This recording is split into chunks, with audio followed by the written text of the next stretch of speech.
Well, you guys voted for it, and today we're going to be doing the LG OLED E8 versus the Samsung Q8FN, showing you guys some HDR. Now, I did get this out of 105 votes, and 44% was for the video that we're doing today. However, if there are any of the other videos that you would like to see, again, when I do these polls, just make sure you show up for them. That way you can get your voices heard, and we can give you guys the content you're looking for. Just another way that we put the power back in your hands. That being said, we're going to start this video off, and it's important to note that this is not going to be a 100% accurate color representation or image representation.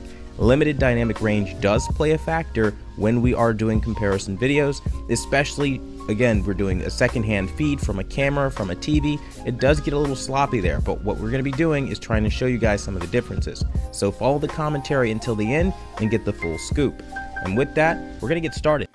Alright, so here we are with the Samsung Q8FN at the bottom and the LG E8 at the top. Now, these are both in HDR, and to confirm this, I'm going to click on this where you can see then that we are in vivid mode, and I don't actually think that would show HDR. I think what would show it better is just showing, yes, the HDR picture mode. There you go.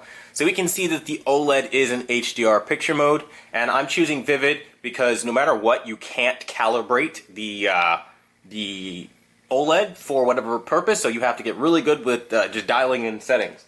There's no real calibration that can come out of OLED, which I think is absolute bogus. And for the Samsung, we're over here with our Cal Day options.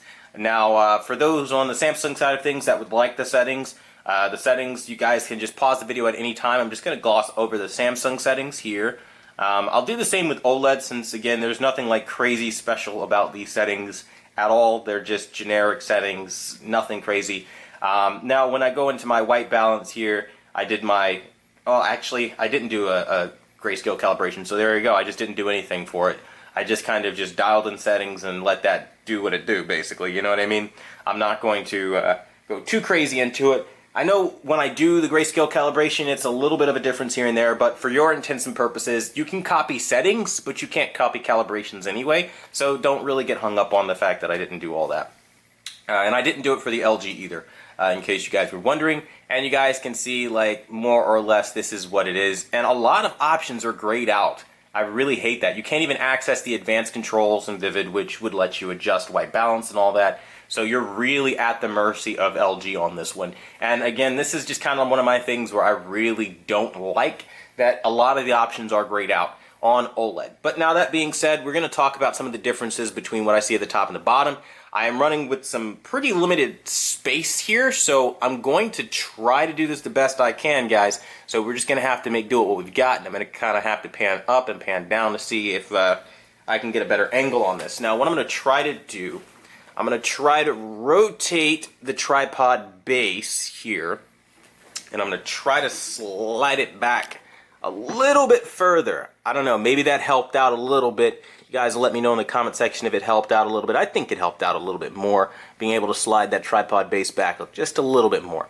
Alright, now, one of the things I wanted to point your attention to, the OLED at the top and the Q8FN at the bottom, I'm going to say that they are pretty comparable to one another when it comes to HDR. But the Q8FN by far is more vibrant and therefore more immersive when it comes to the HDR experience. Now, I'm trying to show you just the difference between the colors. You can see the sky at the top here. This is just so much less immersive than what we have here, where it's a richer, deeper, purer type color. And honestly, that's something that if you're a big color fan like myself, it's going to bug you a little bit. It's definitely going to bug you. Now, I'm going to try to drive around so we can kind of remove some of these static elements. I love driving around this place at night. It gets absolutely scenic. I mean, just driving under this pathway is just absolutely glorious.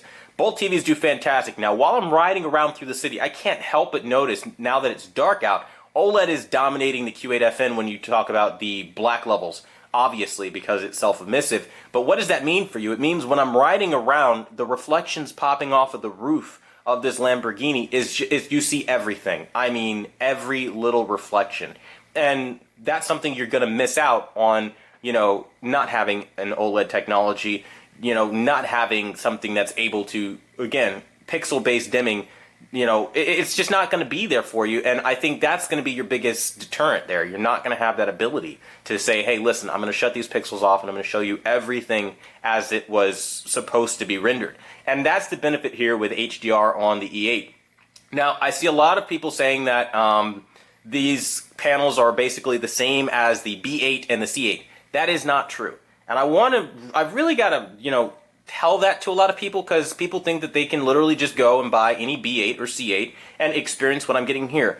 There is a reason there was a price hike, guys. Gradations are better on this display. It handles image retention better, and colors are far easier to get where they need to be. The color accuracy and color reproduction is wider, and it is better. So you're getting what you pay for. If you're going to be cheap about the OLED experience, by cheap I mean paying, less than the $2,400 for their E line, then you're going to get screwed over. And now, that doesn't mean that you have to pay that. You could do what I did and just wait till the E-Series goes on sale to reasonable pricing. But either way, it's definitely a raw deal.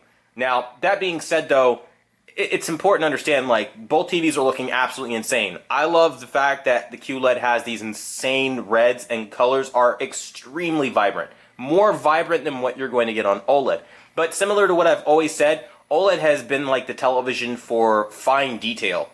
If you're that guy or gal out there that when you're watching something you want to see all the fine detail, then it's going to be OLED for you every day of the week. When we're looking at things like this, right? Like how I'm kind of parked over here and I'm looking at a horizon. OLED is exhibiting far more shades of color than what I'm getting on my Q8FN. However, the extra color volume on the Q8 gives another area, right in here, that it's blowing out. I already see it on camera. You're not going to be able to see it. I'm going to try to lower my ISO so you can see it a little bit more. I don't know how effective this is going to end up being, but hopefully you guys see a little bit more. There's a middle section here that gradates finally into the sky that you just don't see on OLED, because that highlight isn't there. And I can only imagine that that's where the sun is coming up over the horizon, where on OLED, it's just a gradation. Right? It's just a gradation palette. And that's something that is a big difference as well. So yeah, you see the sun's coming up over the horizon. We're actually literally watching the sun come up in Forza. So as you guys are seeing it in real time, I think that's really cool. So actually, as I'm saying that, the sun is starting to peek up over the horizon here, and that's exactly what this bright light was. So you see on OLED, those are details you just don't have. All that brightness that comes from environmental lighting, this is a very big loss for OLED owners. And when you're talking about HDR and you're talking about experiencing content, this is what you lose. And, in scenes like this, it's a big loss in my personal opinion and my feeling towards it professionally, because, again, you're supposed to see every little bit of content. And that's the whole idea behind the whole infinite contrast thing. People are saying that infinite contrast will give you better picture than LED all the time, and this is one of those cases and scenarios where it's just not the case, right? Now, counteractively, obviously the black levels are a total win for OLED, and if we sit inside our cockpit here, I'm going to actually try to not fall off the cliff here, and we're just going to sit inside the cockpit if I can, as we look at HDR. If I can get the car to stop, that is. Alright, stop. There we go. Now, we're going to sit inside the car, not pull up the map. We're going to sit inside the car. There you go. And now we're seeing that there's a difference as well as far as the highlights are rendering. If you look at the Q8FN at the bottom, this highlight wrapping around here is so pure and pronounced, where on the OLED it is kind of dim and faded. However, inside of the cockpit, I can see every little remote detail in shade of color inside the cockpit on the OLED, and the details are immaculate. And the Q8 by comparison does not compare, especially when you're looking outside of the windshield. You can see the extra foliage and things way better. You can see the outline of the sun in the sky way better on OLED. So these are differences that you're going to notice. And then, of course, when we switch to the different views, you can see, right here, there is a very, very big difference. Now, my camera is having a really hard time focusing, and I can only imagine this is because it's the color white. Color white is usually really difficult to focus for cameras, but essentially what you should take away from this is that, again, the foliage, the details, all that is there. I mean, you see shadows, you see reflections, everything's there on OLED, gradations of color. Q8 not really being able to do that. So even though they're both capable of producing 10-bit color, all representations of 10-bit color are not created equal. Now, it's important to note, YouTube very well might create banding across here. There is zero banding on my end on either of these displays. They are actually very, very smooth. So that is something to think about as well. Now, we're going to actually do some more driving around so you guys can actually end up seeing a lot more of the details. But I can safely say, like, between the two pictures, if you had to ask me to render an honest opinion as to how the LG C8 versus the Q8FN does, I would say it's a tie in certain aspects, because when you look at what they do, they are very similar. Like, very, very similar in certain scenes. They will trade back and forth. However, personally, if I had to pick a favorite, I would have to go with the OLED, because I am able to see so much more of the finer details and like literally everything in the environment that it does make a big deal. Like, as I'm splashing through the waves here, I can see more colors that are being reflected off of the environment into the waves, and overall it just is a more immersive experience. And that's what we're in the HDR all about, or all for. We're trying to get more immersion out of it, you know what I mean? And I think that's the big thing here. Like, as I'm sitting here in this lake, the amount of contrast is absolutely ridiculous on OLED. Now, to show you the Q8FN, I don't know if you guys can see this, but we'll just crop it there so you guys can see a little bit more. I mean, really, when you're looking at these differences as this water moves, the contrast is absolutely insane.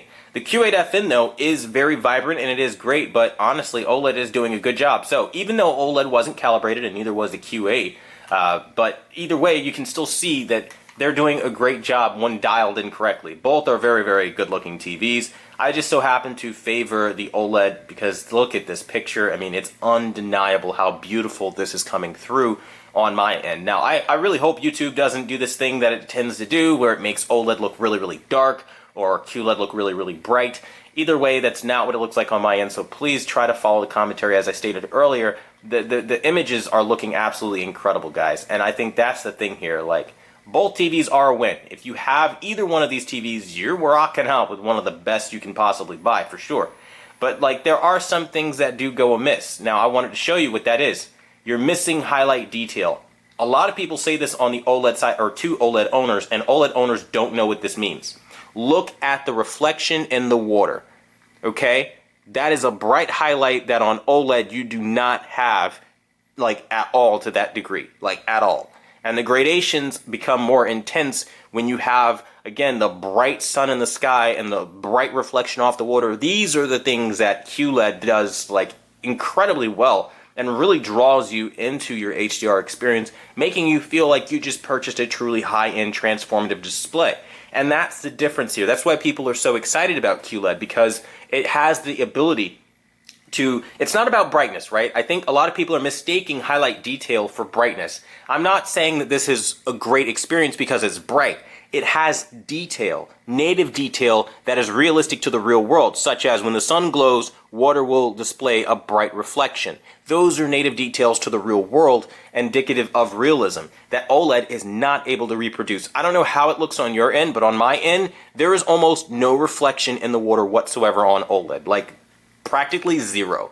And I think that's a really big problem, considering we're here looking for details. We're here looking for the best experience, and OLED is not going to give that to you when you're getting to these brighter scenes in your movie. And overall, this is the disparaging amount of highlight detail loss, and it will become a big factor in all of those bright scenes that have bright highlights like this. So take that into account. And then again, looking at the sky's gradations, this is where QLED color is far superior than OLED. Like, if you look at the gradations, they are just on another level. And then look at OLED. OLED cannot compete with the level of QLED color here. So again, OLED does look more colorful than QLED on some occasions, but then they trade back and forth. And this is why ultimately I was saying that they are tied, because they are very well compatible with one another. And they complement each other well. They do. I think if you have both of these TVs like I do, you're not going to really find yourself wanting for any other display, because one will just pick up the slack where the other one left off. And it'll kind of go off of the content. If you know you're watching brighter content, you'll watch it on your QLED. If you're watching darker content, you'll watch it on your OLED.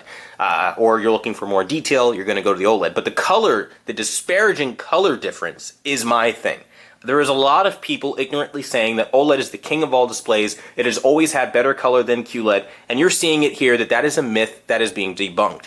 Look at the massive shades of blue gradating from here all the way upward into the skyline that on OLED is just one flat shade of blue. This is what it means to have a real dynamic coverage of your HDR color coverage space. And that's the thing here. When people are talking about investing into the future and investing into wide color gamut displays, QLED is what they're talking about, quantum dot technology. And this is why it's more popular than OLED and why I say things like OLED is on its way out. OLED, when compared to a QLED, cannot produce this level of color coverage. And people want that, you know? And a lot of people will try to pass that disparaging amount of color variance off as Samsung just being oversaturated. I mean, we see it on HD TV Test every year. They'll come out and they'll say how Samsung is over brightening and they're oversaturated, and you know, you'll have Value Electronics do comparisons with people with zero experience in displays, by the way, like they had Technodad as a judge. Enough said. He's an audio guy with literally no professionality whatsoever in that field.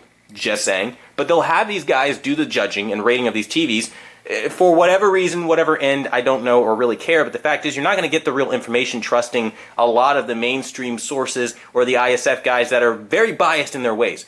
The truth is, OLED needs to grow in a lot of areas, and color is one of the biggest ones.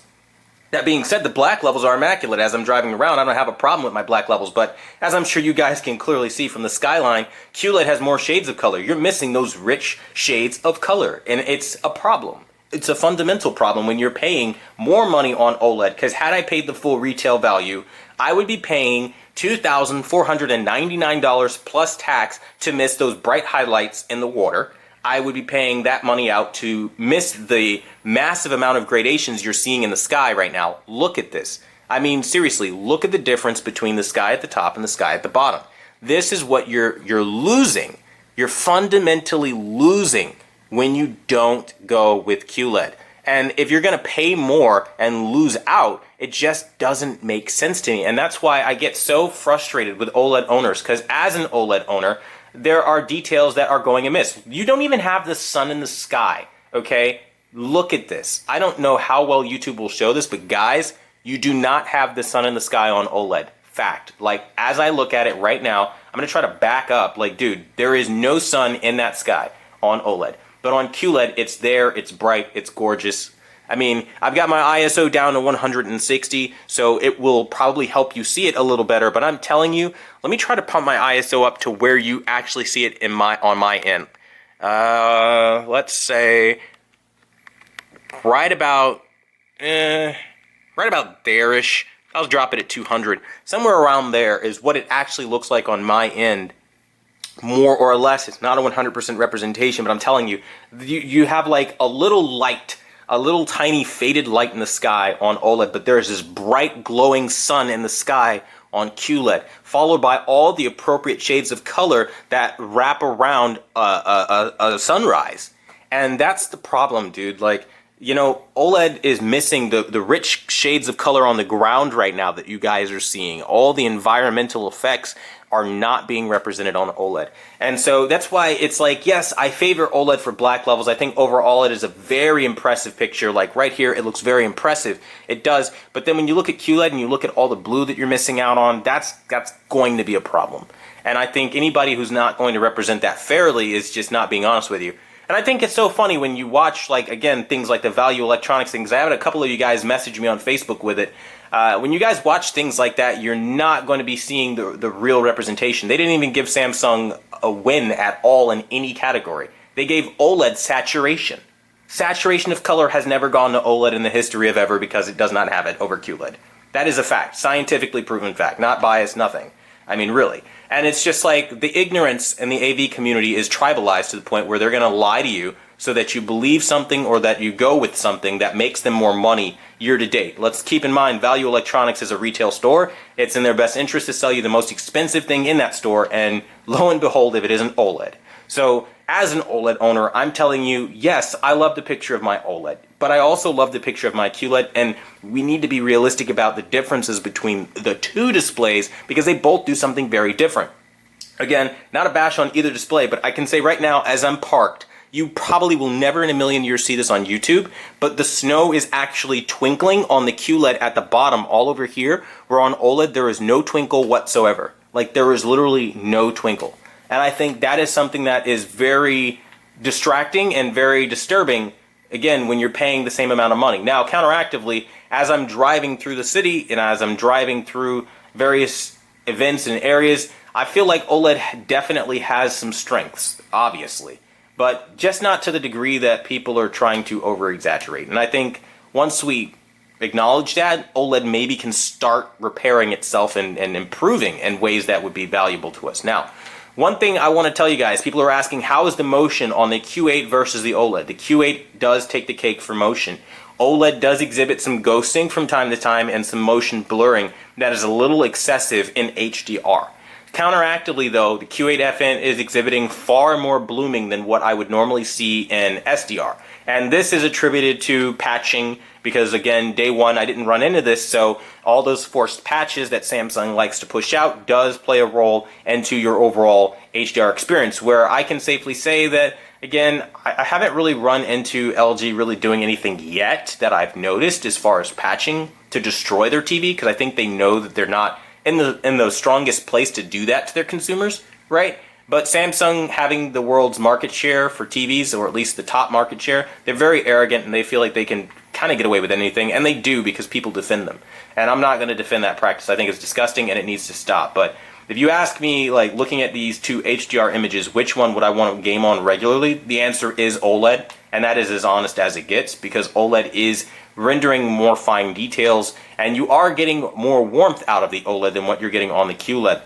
Though, as you guys know, there are some color differences and things like that, so it's just a tomato-tomato thing, and it will depend on the person. Thanks for watching the #1 brand in honesty. I would love to hear your thoughts in the comment section down below, and until the next video, I'll see you guys later.